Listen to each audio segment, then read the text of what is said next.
Olá, muito bom dia para você, amigo produtor rural. Seja bem-vindo ao De Olho no Clima. Já estava com saudade de todos vocês e é muito bom estar de volta, trazendo as principais notícias climáticas e como elas podem interferir nas culturas agrícolas aí na sua região. A partir de agora você pode acompanhar também o AgroMais pelas nossas redes sociais, pelo @AgroMaisTV. Tem telefone liberado para você participar do nosso programa. Você pode enviar suas dúvidas sobre o clima para o telefone da nossa produção, é o 11 93 700 7883. De olho na hora, de olho no clima, 7 horas e 1 minuto.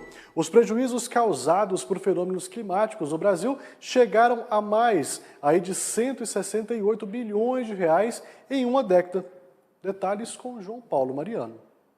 O clima é uma das maiores preocupações dos produtores rurais brasileiros. E por isso, o Instituto Nacional de Meteorologia, o IMET, resolveu quantificar os prejuízos contabilizados entre 2010 e 2019, que são referentes aos fenômenos climáticos. E o número não foi nada bom.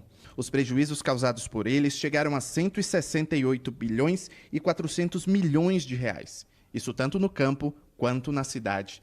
As estiagens e secas foram responsáveis sozinhas por prejuízos de 132 bilhões de reais neste período, em quase 30 mil ocorrências. Na sequência vêm os alagamentos, enxurradas, inundações e chuvas intensas, com 30 bilhões e 700 milhões de reais em prejuízo e quase 8.500 ocorrências em todo o país. Ainda tem as ondas de calor ou frio com um impacto financeiro de 340 milhões de reais. E o granizo, que custou 2 bilhões e 300 milhões de reais em prejuízo. Segundo o IMET, os eventos climáticos têm impactado o maior número de pessoas com os anos. Além disso, esses prejuízos medem as perdas econômicas, sociais e dos patrimônios atingidos. No setor público, por exemplo, foram avaliados os impactos de paralisações ou sobrecargas em serviços como transporte, saúde e também na limpeza urbana. Já no setor privado, são contabilizados os efeitos nos desastres da agricultura, comércio, indústria e também nos serviços. A temperatura, aumentou no Rio Grande do Sul nos últimos dias. Por lá, os termômetros marcaram 30 graus nessa terça. Apesar disso, o dia amanhece com bastante névoa. A repórter Cissa Kramer explica pra gente por que o clima tá maluco por lá. A gente começou o dia, olha, sabe aquela expressão, cerração que baixa, sol que racha? É pura verdade, porque durante o amanhecer não dava para ver o Guaíba. Ficou completamente escondido entre as nuvens. E aí depois o sol conseguiu vencer e a gente tem essa bela tarde, praticamente, vou dizer para vocês, de verão, viu? Eu estou aqui passando calor com o meu colete nesse momento. Mas essa temperatura toda, essa mudança de temperatura, né, claro, rural para a produção agrícola, e a gente tem no campo já os efeitos da geada. Aqui no Rio Grande do Sul, o grande problema nesse momento é a falta de chuva. Muitos produtores estão passando dificuldades na região norte e nordeste do país, justamente pela escassez de água. Tem alerta do IMET para uma chuva nas próximas horas em algumas regiões do Rio Grande do Sul, mas não tem grandes acumulados, e esse tem sido o problema desse inverno, que não tem tanto volume de chuva. Tem sim aquela chuva que cai de uma vez só, mas que não ajuda a encher os reservatórios e resolver o problema, por exemplo, dos moradores lá de Fontoura Xavier, que em pleno verão ainda precisam de caminhão-pipa para a água humana e dos animais. Então, não temos ainda uma perspectiva de uma grande chuva, mas vamos ver aí se a gente consegue nessas próximas horas aí alguma chuva que possa umedecer o solo e ajudar os nossos produtores também. De olho no clima, de olho na hora, 7 horas e 4 minutos. Quem está aqui conosco para trazer os detalhes da previsão do tempo e para a gente entender um pouco mais sobre todas essas mudanças climáticas e esse tempo maluco, como nós dissemos aí lá no Rio Grande do Sul, é o Francisco de Assis. Eu já estava com saudade de você, Francisco. Me recuperando aí nesses últimos dias. Estamos de volta agora aí com força total. Explica para a gente o que acontece lá no Rio Grande do Sul, porque está fazendo muito calor por lá, tem névoa na manhã e pelo que eu estava olhando ali antes de entrar no ar no site do IMET, possibilidade de chuvas em algumas regiões por ali também. Muito bom dia para você, seja bem-vindo mais uma vez aqui ao De Olho no Clima. Olá, Tiago, bom dia, Tiago, bom dia aos ouvintes do Olho no Clima, que bom você estar de volta aí, né? Ainda bem, Tiago, que você já está de volta aí para segurar a peteca novamente aí, né? realmente, Tiago, parou de chegar as frentes frias no Rio Grande do Sul, né? O ar frio também parou, porque os ventos estão impedindo a chegada de massa de ar frio, né? E aí começa a predominar o ar mais quente, né? Por isso que as temperaturas estão bastante elevadas lá, não somente no Rio Grande do Sul, mas também praticamente agora todo o Brasil, né? Ontem, por exemplo, em Cuiabá chegou 40,4 graus. Então, temperatura elevada também aqui no centro do Brasil, né? Hoje, novamente, a gente vai ter temperatura no patamar de 40 graus entre o Mato Grosso, com parte do Mato Grosso do Sul ali também, a parte norte do Mato Grosso do Sul. Temperaturas de 32 graus no Rio Grande do Sul, no Paraná podendo chegar a 34 graus no interior do Paraná, na parte norte-oeste do Paraná, e aqui no Goiás chegando a 35 graus, no Tocantins chegando a 38, 39 graus também no Tocantins, no sul do Pará chegando a 39 graus, então a gente tem aí um bolsão de ar seco e quente dominando grande parte do Brasil. Interior de São Paulo chegando a 34 graus lá na parte oeste de São Paulo também, temperaturas elevadas. Então hoje, por exemplo, em Porto Alegre hoje foi 16 graus a menor temperatura. Então já a temperatura alta, né? Foi mais alta do que em Goiânia. Em Goiânia foi 15,4 graus. Aqui em Brasília, a menor temperatura foi 18 graus, né? Curitiba foi 13,2, foi a menor temperatura das capitais do Brasil, foi Curitiba, 13,2. São Paulo foi 16 graus, Rio de Janeiro 18 graus e Florianópolis 17,4 graus. Para você ter uma ideia, Tiago, lá em Palmas, no Tocantins, a menor temperatura agora pela manhã foi 27 graus. Então, muito alta a temperatura lá em Palmas, né? Quente, bastante quente lá em Palmas e bastante quente o Tocantins como um todo, né? Como eu falei, temperatura de chegar a 38, 39 graus no Tocantins hoje à tarde. Volta a você. Mas lá no Rio Grande do Sul, Tiago, a gente está com condições de pancada de chuva lá na parte leste e sudeste do estado do Rio Grande do Sul, pegando também a parte nordeste, região da Grande Porto Alegre, e algumas localidades com ventos de rajadas também, né? Condições de queda de granizo agora pela manhã, né? Já ocorreu pancada de chuva de maneira significativa lá em algumas localidades e persiste durante essa manhã e durante o dia, né? Essas condições lá de chuva na parte leste do Rio Grande do Sul. Por isso que esse calor todo favorecendo lá as condições de pancada de chuvas com trovoadas e queda de granizo em algumas localidades também. Volta a você aí. Beleza, daqui a pouquinho a gente vai falar um pouco mais sobre essa questão da chuva, a gente vai entender o comportamento também dela aí por todo o país, mas eu quero falar com você de novo, Francisco, a questão das baixas temperaturas aí, que na verdade nas altas temperaturas de calor, como você bem disse, né? Palmas chama muita atenção, logo no início da manhã nós já temos aí 27 graus de temperatura por lá, isso vai persistir por mais alguns dias, durante todo esse final do mês de agosto, porque não é só nessa região por lá, é quase todo o Brasil mesmo que está com esse bolsão de ar quente aí, que a gente já tem falado disso aqui há mais de um mês, mais ou menos, né? Exatamente, Tiago, porque está no período da estiagem, né? Aí fica esse predomínio desse bolsão de ar seco, né? Até que comece a haver as mudanças na atmosfera, né? Mas não está previsto haver alguma mudança antes do final do mês, que está prevista uma formação de uma frente fria entre Rio Grande do Sul com a Argentina, e essa frente fria deve subir e pegar um pouco da parte central do Brasil, né? Vamos ver se ela chega aqui na parte sul do Goiás para trazer chuva, né? Mas pelo menos a indicação de chuvas é com parte do Mato Grosso e Mato Grosso do Sul, né? Havendo pancada de chuva de maneira um pouco significativa, aí ameniza um pouco as temperaturas e também ameniza a baixa umidade do ar, que está muito seco, né? A umidade do ar na faixa dos 15% e chegando abaixo dos 15% também no Mato Grosso do Sul, né? A umidade baixa, também até na parte oeste de São Paulo. Então, aí ameniza essa situação e faz com que haja essa mudança na atmosfera, trazendo chuva. Mas isso ainda lá para o final do mês, ainda na próxima semana. Certo, daqui a pouquinho o Francisco está de volta para falar para a gente como fica a questão da chuva. Eu quero te fazer um convite, você pode enviar suas dúvidas sobre o clima para o telefone da nossa produção, é o 11 93 700 7883. E não é só suas dúvidas, não, pode mandar um videozinho, mostrar a sua propriedade, mostrar como está o tempo aí, vai ser uma grande satisfação ter a sua participação aqui com a gente no De Olho no Clima, primeira edição. 7 horas e 10 minutos, a gente segue falando sobre o clima, porque lá na Europa a onda de calor extremo atingiu também partes da França, provocando incêndios florestais florestais na costa sul do país.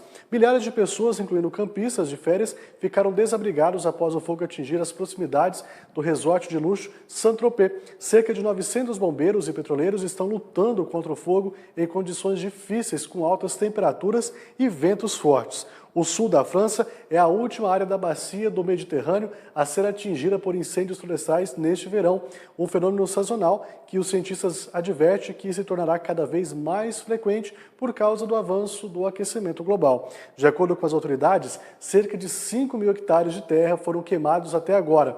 Os bombeiros temem que o fogo se torne mais forte com as altas temperaturas dos próximos dias. E um balanço hídrico mostra que a temporada de 2021 apresenta maior déficit hídrico dos últimos 4 anos, impactando negativamente a produção de cana-de-açúcar.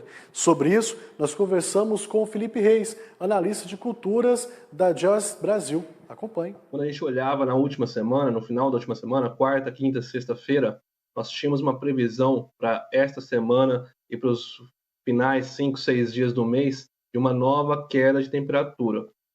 A partir do domingo, segunda-feira, a previsão ela mudou, o que é positivo. Então, aquela queda de temperatura que nós tínhamos para o final do mês, ela não deve ocorrer, ou se ocorrer, deve ser menos intensa do que a previamente prevista, certo? Mas nós tivemos, sim, aí no final de julho, geadas em algumas regiões de cana-de-açúcar, norte do Paraná, algumas regiões também do estado de São Paulo. Além disso, como você bem colocou, a precipitação acumulada abaixo da média aí em 2021, que já veio de um ano com estresse hídrico forte em 2020, vai resultar numa quebra aí de safra, uma redução de produtividade do lado da cana, né, esse ano, né? Pensando no trigo para este ano, primeiro vamos começar com a cana-de-açúcar, que é a primeira imagem que está na tela, ali na macro-região de Ribeirão Preto. A gente observa que a precipitação acumulada, onde está o número 1, é a menor desde 2014, bem próximo de 2014, um pouquinho melhor que 2014, e a linha tracejada cinza é a média dos últimos 10 anos. Então foi abaixo já em 2020, esse ano está bem abaixo de 2020, similar a 2014, e a umidade do solo na macro-região de Ribeirão Preto ficou abaixo da média aí durante esses primeiros 7 meses e meio do ano.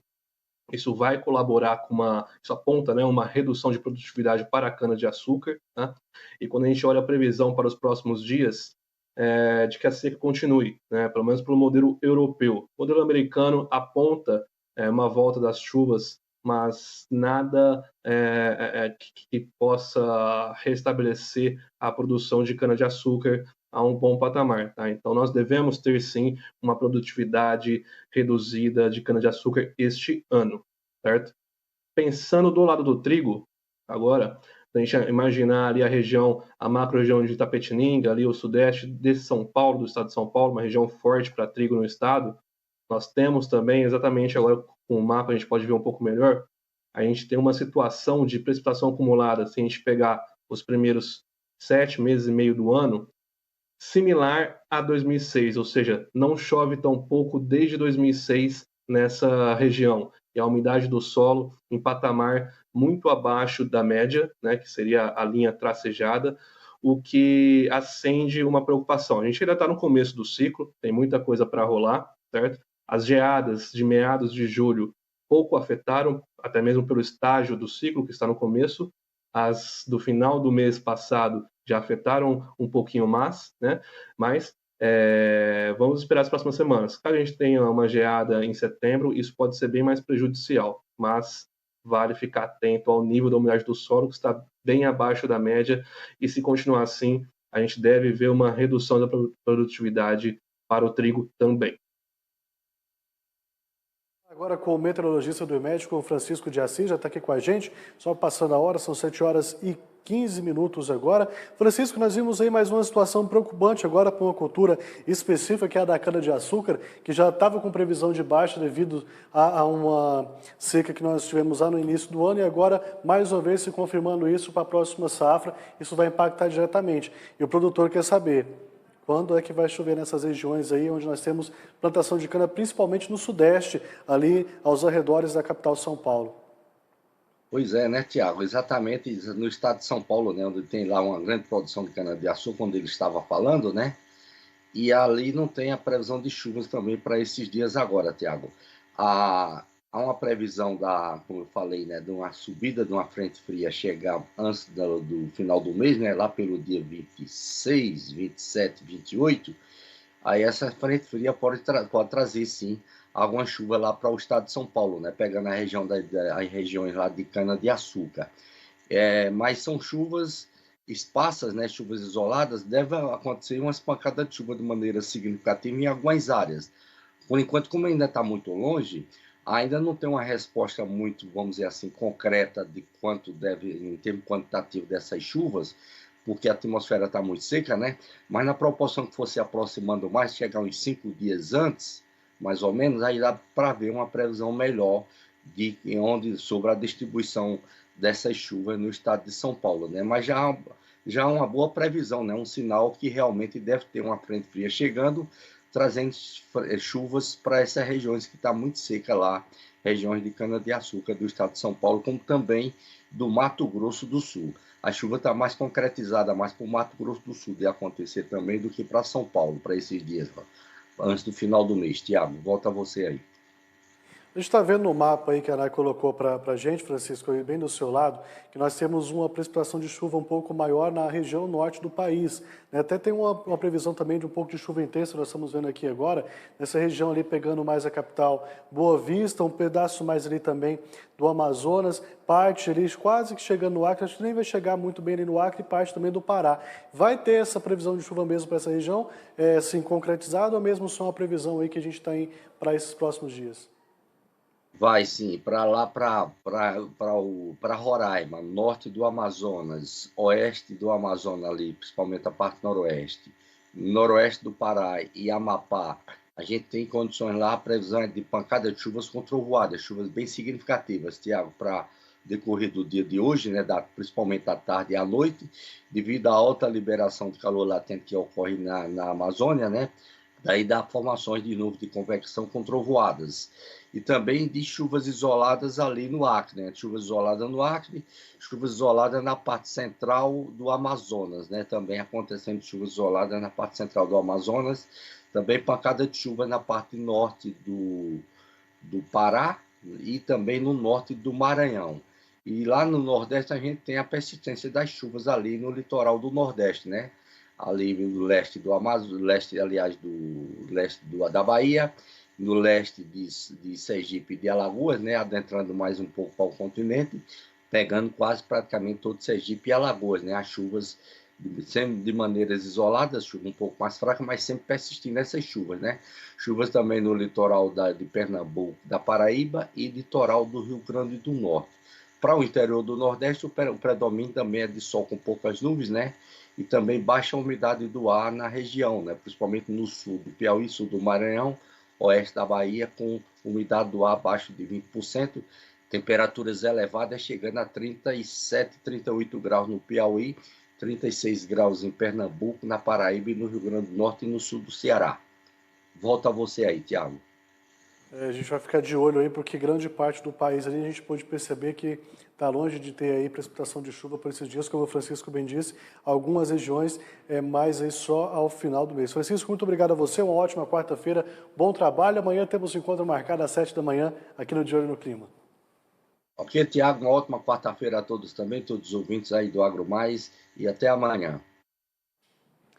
De Olho no Clima, de olho na hora, 7 horas e 19 minutos. O governo de São Paulo pretende destinar 215 milhões de reais para linhas de crédito e seguro rural.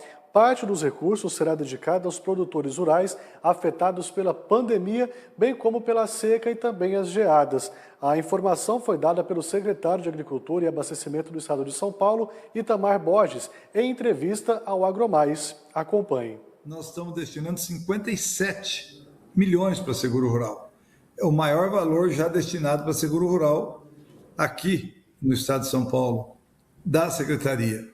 É uma prática que vem nascendo desde quando criamos a Frente Parlamentar do Agro. Nós pleiteamos e o secretário, tanto o Arnaldo Jardim, quando vinha, depois na sequência o Jardim, o Gustavo, vieram dando sequência nesse programa e eu busquei o apoio para que nós pudéssemos não só dar sequência, mas incrementar. Crescemos ele esse ano mais de 11% na questão do seguro. Paralelo a esse recurso, soma outros recursos. Nós conseguimos um recurso para reativação do Protrator, do Proimplemento. O Protrator e o Proimplemento volta depois de um tempo para oferecer ao produtor o recurso para compra com carência e com subvenção do juro, para que possa, então, simplificar e permitir o acesso ao pequeno produtor a esses implementos e maquinário. Também ativamos linha de crédito para energia solar e para a internet. Produtor que queira se conectar, que tenha alguma necessidade de investimento, vamos disponibilizar esses recursos. E, paralelo, o recurso emergencial. Esses que eu estou te falando são recursos de linha incentivada, subsidiada, com carência, para investimento. E o outro emergencial, ele vai tanto para investimento, como vai para custeio, como vai capital de giro, né? Para o que você colocou inicialmente, pós-pandemia, crise hídrica, geada e outras ocorrências que afetaram muito forte, causando prejuízos e perdas importantes nas mais diversas áreas da agricultura. Em especial, esse recurso é voltado para o agricultor familiar. Nós teremos aí, cada produtor poderá pegar R$80 mil individualmente, associação de produtores e cooperativa poderá captar até R$1.500.000, juro de 1% ao ano, carência de 12 meses e até 72 meses para pagamento. Dependendo da ocorrência e da cultura, do tipo de atividade de produção, a carência pode chegar em até 24 meses para a atividade. Lembrando que também teremos mais R$50 milhões. Esse recurso, esse que eu acabei de falar, vamos disponibilizar inicialmente R$100 milhões, com possibilidade de incrementar esse valor conforme evoluir a demanda. E temos mais 50 milhões que nós estamos disponibilizando no Banco do Povo. O Banco do Povo, ele libera para capital de giro, para custeio, para produção, até R$21 mil por produtor. E ele também tem aí 90 dias de carência e uma condição especial aí também para o nosso produtor. É uma forma de ter várias linhas, o produtor poderá pegar uma mais emergencial no Banco do Povo e complementar com a outra, não é limitado, você poderá ter acesso às duas, mas a ideia é que nós possamos atingir o máximo possível dos produtores, em especial esses que estão sofrendo muito com o prejuízo, com a falta de renda, com a interrupção de renda que ele tinha, com as ocorrências que tivemos aí, que já falamos aí, em virtude ou da geada, ou da crise hídrica, ou mesmo nesse programa que o governo lança da retomada da economia pós-pandemia. A entrevista completa com o secretário de Agricultura de São Paulo, Itamar Borges, vai ao ar hoje, quarta-feira, às 10 da noite, aqui no AgroMais. Você não pode perder. Vamos agora à previsão do tempo. Vamos saber como fica aí o tempo em algumas regiões do país. Eu começo pela região sul, em Passo Fundo, no Rio Grande do Sul, a oitava maior economia do estado, a previsão de céu nublado, lá no município que por muito tempo se destacou na produção de trigo e hoje vive principalmente da soja. Por lá, a temperatura mínima deve ficar em 18 graus e a máxima em 29. A umidade relativa do ar deve ser de 20%. Em Chapecó, Santa Catarina, mínima de 20, máxima de 33, umidade relativa do ar em 20%. Em Ribeirão Preto, São Paulo, mínima de 21, máxima de 33, umidade relativa do ar também em 20%. E Uberlândia, em Minas Gerais, mínima de 17, máxima de 31, a umidade relativa do ar fica em 20%. Vamos para outras 4 cidades, previsão de céu nublado nessa quarta-feira também em Cachoeiro do Itapemirim, no Espírito Santo. O quinto município mais populoso do estado, possui uma das maiores jazidas de mármore do Brasil, que responde, só para a gente ter uma ideia, né, 80% do mercado brasileiro desse tipo de rocha. Por lá, mínima esperada é de 16 graus e a máxima pode chegar a 30, a umidade relativa do ar fica acima de 30%. Em Irecê, na Bahia, mínima de 14, máxima de 26, umidade relativa do ar em 30%. Em São Félix de Balsas, no Maranhão, mínima de 21, máxima de 34, umidade relativa do ar em 20%. Em Mossoró, no Rio Grande do Norte, mínima de 20, máxima de 35, umidade relativa do ar em 20%. Lembrando que nós temos um bolsão de ar quente por toda a parte do país, por isso essas umidades aí relativas do ar bem abaixo dos 50%. Obrigado pela sua companhia. Aqui no De Olho no Clima, primeira edição, temos um novo encontro amanhã, a partir das 7 horas da manhã. Eu espero vocês. Tchau, até lá!